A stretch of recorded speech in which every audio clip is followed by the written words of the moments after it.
Hello बच्चों, मैं doctor Anil Kumar. बच्चों, आपका मेरे इस यूट्यूब चैनल में आपका बहुत बहुत स्वागत। बच्चों, आज मैं जिस टॉपिक को पढ़ाने जा रहा हूँ, ये टॉपिक एंट्रेंस एग्ज़ाम की दृष्टि से बहुत ही इम्पोर्टेंट है। जैसे जेई, नीट, एमएससी एंट्रेंस के लिए बहुत ही महत्वपूर्ण है और इस टॉपिक का नाम है एम्पलीफायर। बच्चों, एम्पलीफायर एक ऐसी डिवाइस है जो जनरली यूज़ होती है, जिसको हम सभी जानते हैं। एम्पलीफायर एक ऐसी डिवाइस होती है जो वीक इनपुट सिग्नल की पावर को इंक्रीज करती है, यानी कि कमज़ोर जो सिग्नल्स हैं उन सिग्नल्स की क्षमता को बढ़ाने का जो काम करता है वो हमारा एम्पलीफायर कहलाता है। एम्पलीफायर को बनाने के लिए हम ट्रांजिस्टर का यूज़ करते हैं और ट्रांजिस्टर से पहले हम वैक्यूम ट्यूब ट्रायोड का यूज़ करते थे, उसकी हेल्प से हम एम्पलीफाइंग करते थे। आज हम ट्रांजिस्टर की हेल्प से एम्पलीफायर यूज़ करते हैं। तो एम्पलीफायर हमारे 3 प्रकार के होते हैं। Common base amplifier number 1, number 2 common emitter amplifier, number 3 common collector amplifier. क्योंकि ट्रांजिस्टर में हम यूज़ करने के लिए common base, common emitter, common collector configuration use करते हैं, उसी के बेस पर हम एम्पलीफायर यूज़ करते हैं। तो एम्पलीफायर का इनपुट सिग्नल 100 ओम से के बराबर होता है और आउटपुट सिग्नल 10,000 के अप्रॉक्सीमेट होता है। इसलिए वोल्टेज गेन में 1000 का परिवर्तन हो जाता है। तो आज बच्चों हम आपको कॉमन बेस एम्पलीफायर एक्सप्लेन करेंगे, जिसका सर्किट बोर्ड पर एक्सप्लेन किया गया है। बच्चों, ये कॉमन बेस एम्पलीफायर है। इस कॉमन बेस एम्पलीफायर बनाने के लिए हमने एक ट्रांजिस्टर लिया है, एनपीएन ट्रांजिस्टर है बच्चों, और इस ट्रांजिस्टर को हमने बेस को कॉमन कर रखा है।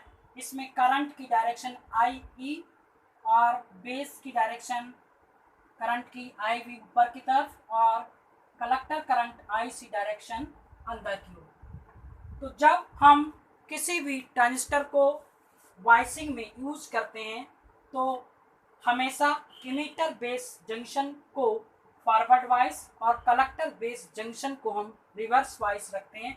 तो ये हमने इनपुट जंक्शन को बच्चों फॉरवर्ड वाइस बना लिया, नेगेटिव को नेगेटिव से जोड़ दिया और पॉजिटिव को पॉजिटिव से। इधर क्या करा हमने, पॉजिटिव को नेगेटिव से और नेगेटिव को पॉजिटिव से जोड़ लिया। तो ये हमारा input junction forward bias, output junction हमारी क्या होगी बच्चों, रिवर्स वाइस।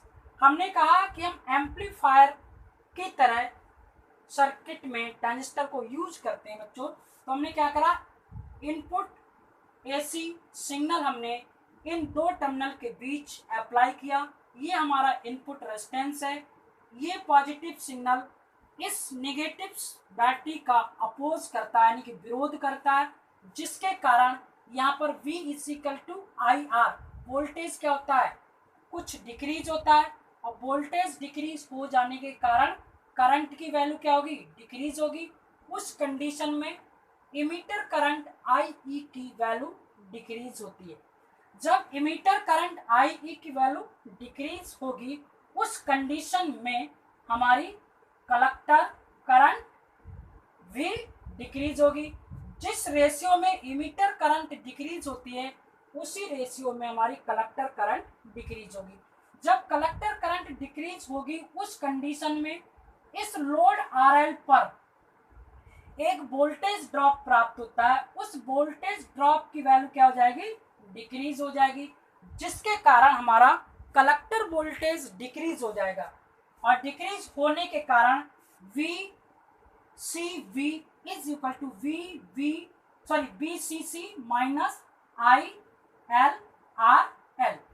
जब ये वैल्यू स्टूडेंट बच्चों डिक्रीज होगी, उस कंडीशन में ये वैल्यू यानी कि कलेक्टर बेस वोल्टेज की वैल्यू इंक्रीज होगी, जो कि हमारे आउटपुट में लगा हुआ है।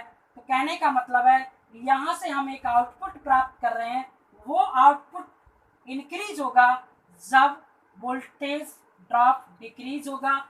इस कंडीशन में सेम नेचर में इस हाफ पॉजिटिव साइकिल के लिए ये साइकिल हमको प्राप्त हो जाती है, एम्प्लीफाइड हो जाती है और हमको सेम नेचर में प्राप्त हो जाती है।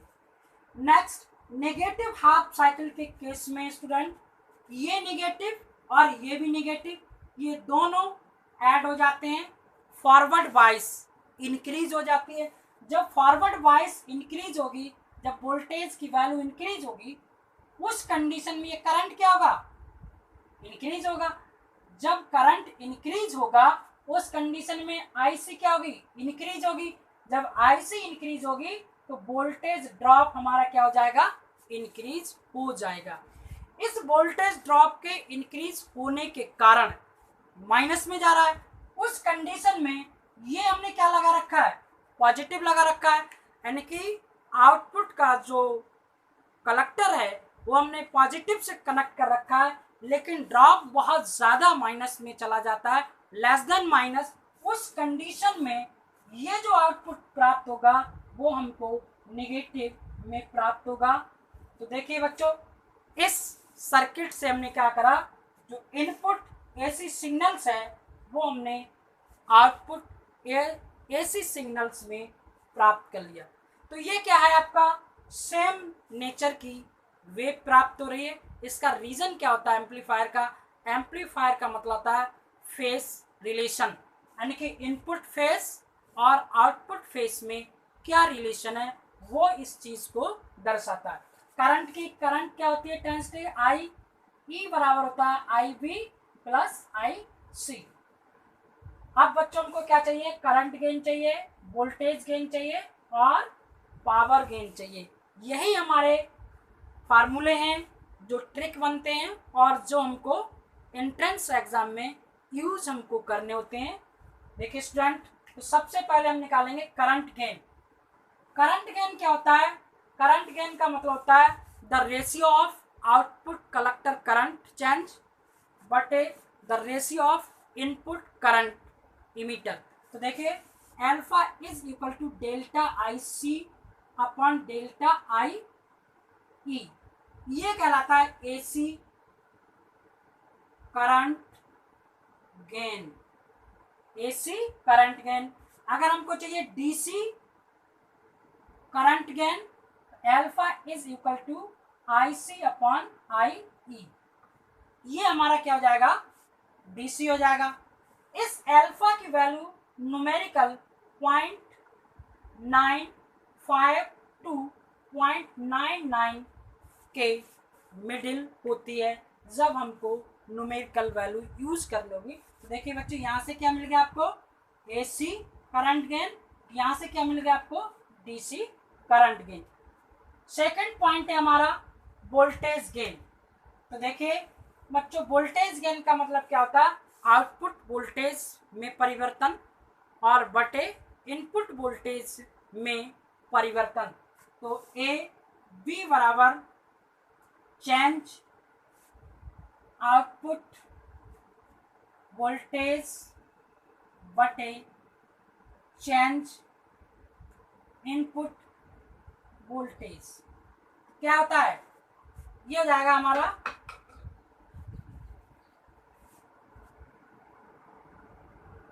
डेल्टा वी आउटपुट बटे डेल्टा वी इनपुट। तो ये हो जाएगा ए वी बराबर, अब आप जानते हैं बी इज इक्वल टू क्या था, आई आर, ओम्स लॉ के according V is equal to delta I C into R L divide by delta I E into R input. ये वैल्यू किसकी है बच्चों, अल्फा की। ए वी बराबर हो गया हमारा alpha into R L upon R input. तो ये क्या निकल आया हमारा पावर गेन, सॉरी हमारा क्या आ गया वोल्टेज गेन। ये हमको वोल्टेज गेन प्राप्त हो गया। अब देखिए स्टूडेंट, इसको क्या कहते हैं, R L upon R input को हम कहते हैं रेजिस्टेंस गेन। रेजिस्टेंस गेन क्यों कहते हैं, देखिए बच्चों, इस रेजिस्टेंस की वैल्यू कितनी होती है 100 ओम। इस रेजिस्टेंस की वैल्यू लगभग कितनी होती है 10,000 ओम। 10,000 ओम, देखिए बच्चों, तो 10,000 अपॉन 100, जब इससे डिवाइड करेंगे तो ये क्या हो जाएगा, हमको गेन प्राप्त हो जाएगा। तो इससे क्या हो जाता है, हमको इस गेन की वैल्यू हम प्राप्त कर लेते हैं। तो इसलिए हम स्टूडेंट इसको क्या कहते हैं रेजिस्टेंस गेन कहते हैं।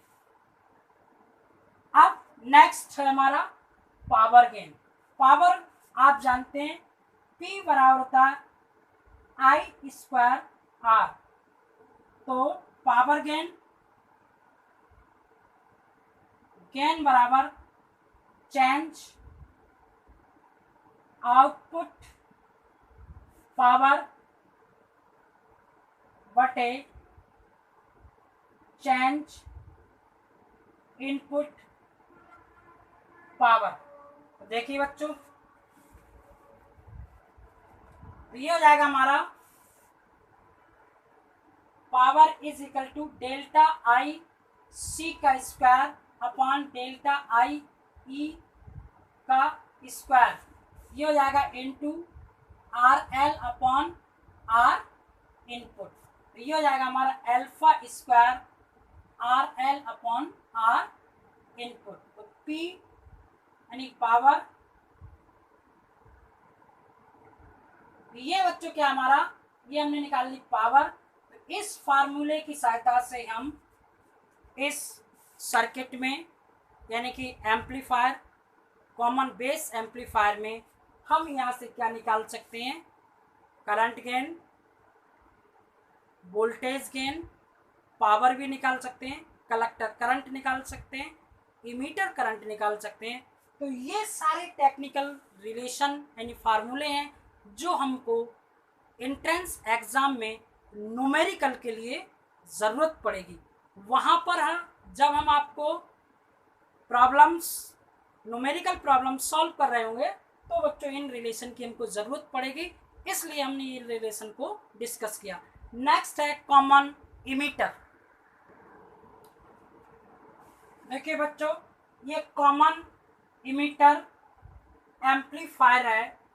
एनपीएन ट्रांजिस्टर हमने यूज़ किया है, जिसमें emitter current IE, base current और कलेक्टर करंट यहाँ हमको रिप्रेजेंट की गई है। यहाँ हमने इनपुट AC साइकिल इनपुट पर अप्लाई की है। यहाँ हमने आउटपुट वोल्टेज को यानी output amplified output AC signal, ये हम यहाँ पर आउटपुट प्राप्त कर रहे हैं। तो कॉमन इमीटर के केस में हमने क्या, ये इनपुट जंक्शन है, इसको हमने फॉरवर्ड बाइस रखा है। ये जंक्शन बच्चों क्या हमारी रिवर्स बाइस है। जब हम इनपुट सिग्नल यहाँ अप्लाई करते हैं उस कंडीशन में ये इनपुट सिग्नल पॉजिटिव है और ये भी क्या है पॉजिटिव है। उस कंडीशन में फॉरवर्ड बाइस इंक्रीज हो जाता है और फॉरवर्ड बाइस इंक्रीज होने के कारण उस कंडीशन में यहाँ से एक इमीटर करंट यानी वेस करंट इंक्रीज होगी और वेस करंट इंक्रीज होगी यानी इमीटर करंट बढ़ेगी और इमीटर करंट बढ़ने पर हमारा कलेक्टर करंट बढ़ेगा। उस कंडीशन में कलेक्टर करंट जब बढ़ेगा तो वोल्टेज ड्रॉप बहुत तेजी से इंक्रीज करेगा और वोल्टेज ड्रॉप इंक्रीज होने के कारण ये वैल्यू जो पॉजिटिव है उस इंक्रीज की वैल्यू लेस देन नेगेटिव यानी कि सॉरी लेस देन हो जाएगी, और वो पॉजिटिव से ज़्यादा हो जाएगी यानी कि वो लेस देन निगेटिव। उस कंडीशन में जब लेस देन निगेटिव होगी उस कंडीशन में हमको आउटपुट क्या मिलेगा, माइनस का मिलेगा, यानी कि B E C is equal to V C C minus I L R L. जब ये वैल्यू बढ़ेगी उस कंडीशन में क्या होगा, वोल्टेज ड्रॉप बढ़ेगा। जब वोल्टेज ड्रॉप बढ़ेगा तो ये वैल्यू क्या होगी, घटेगी। जब ये वैल्यू बहुत ज़्यादा हो जाएगी यानी उस कंडीशन में ये वोल्टेज जो है हमारा आउटपुट वोल्टेज है वो माइनस रिप्रेजेंट करने लगेगा, और माइनस होने के कारण क्या हो जाएगा, हमारा जो आउटपुट सिग्नल होगा वो हमारा फेस चेंज हो जाएगा और वो निगेटिव डायरेक्शन में पहुंच जाएगा। नेक्स्ट अगली नेगेटिव साइकिल के लिए ये नेगेटिव है और ये पॉजिटिव है, ये इसका अपोज करेगा। अपोज करने के कारण क्या होगा, इमीटर करंट में कमी होगी, और इमीटर करंट में कमी होने के कारण वोल्टेज ड्रॉप डिक्रीज होगा, और वोल्टेज ड्रॉप डिक्रीज होने के कारण उस कंडीशन में हमारा ये पॉजिटिव उस ग्रेटर देन हो जाएगा यानी कि पॉजिटिव हो जाएगा। उस कंडीशन में ये हमको आउटपुट प्राप्त हो जाएगा। तो कहने का मतलब है कॉमन इमीटर एम्पलीफायर एक फेस शिफ्ट एम्पलीफायर कहलाता है। कॉमन बेस एम्पलीफायर और कॉमन इमीटर एम्पलीफायर में ये एक डिफरेंस है कि वो फेस को शिफ्ट नहीं करता है, ये फेस को शिफ्ट कर देता है पॉजिटिव को नेगेटिव पर और नेगेटिव को पॉजिटिव पर। इसके बाद बच्चों हमको क्या करना है, करंट गेन निकालना है। करंट गेन इसमें क्या निकलता है, beta delta I C upon delta I B. ये कहलाता है एसी करंट गेन, और डीसी करंट गेन बीटा बराबर होता है आई सी अपॉन आई वी। दूसरा हमको क्या चाहिए, इसकी वैल्यू बच्चों 20 से अबव यानी 50 से अबव होती है। और इसके बाद हमको बच्चों चाहिए वोल्टेज गेन। वोल्टेज गेन क्या होगा आपका, ए वी बराबर beta R L upon R input. केवल अंतर क्या आता है, यहाँ पर बीटा आ जाता है, वहां क्या था एल्फा। बस पावर गेन क्या हो जाएगी हमारी, पावर गेन हो जाएगी बच्चों, ये हो जाएगा हमारा beta square R L upon R input. तो इस तरीके से हम कॉमन बेस और कॉमन इमीटर के लिए हम क्या है, करंट गेन, वोल्टेज गेन और पावर गेन हमने कैलकुलेट कर ली। देखिए बच्चों, इन रिलेशन यानी कि इन फार्मूले की हेल्प से हम नेक्स्ट वीडियो में आपको एंट्रेंस में आने वाली जो प्रॉब्लम्स हैं उन प्रॉब्लम को सॉल्व करेंगे। वहाँ इस वीडियो का बहुत ही हमको फ़ायदा मिलेगा, यानी कि इससे हमको बहुत ही हेल्प होगी। इसलिए हमने आपको ये कुछ पॉइंट रखे हैं, इन पॉइंट की हेल्प से हम प्रॉब्लम को सॉल्व करेंगे। बच्चों, हमारे इस चैनल को सब्सक्राइब करें और अपने साथियों से, दोस्तों से भी सब्सक्राइब कराएं, जिससे आपको हमारे इस चैनल का ज़्यादा से ज़्यादा फ़ायदा मिले, आप इसका उपयोग ले सकें। क्योंकि हम कोशिश करेंगे आपको अच्छा सा अच्छा वीडियो डालने की, जिससे आपको आने वाले समय में या आप जिस एंट्रेंस की या जिस एग्ज़ाम की तैयारी कर रहे हैं उसमें आपको बेनिफिट हो, फ़ायदा हो।